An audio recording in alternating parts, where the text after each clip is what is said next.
Question number 9। Question number 9 में कह रहा है presence of dielectric always reduces the electrostatic force.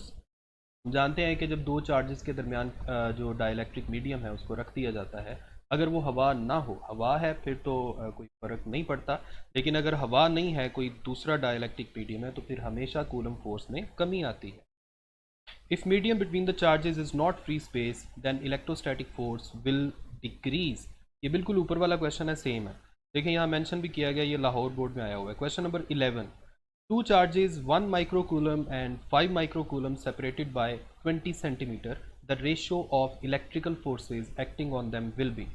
वो कह रहा है एक चार्ज 1 कूलम का 1 माइक्रोकूलम है, दूसरा 5 माइक्रोकूलम है, तो दोनों जो हैं वो एक दूसरे पे जो फोर्सेस लगा रहे हैं उनमें क्या रेशो होगी।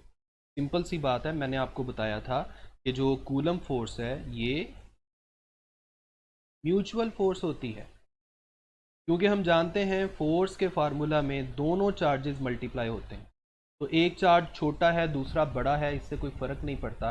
जितनी मैग्नीट्यूड वाली फोर्स एक चार्ज दूसरे पे लगाएगा उतनी ही मैग्नीट्यूड वाली फोर्स दूसरा चार्ज पहले पे लगाएगा। इसका मतलब है अगर दोनों फोर्सेस की वैल्यू सेम है तो फिर आंसर क्या आएगा, 1:1।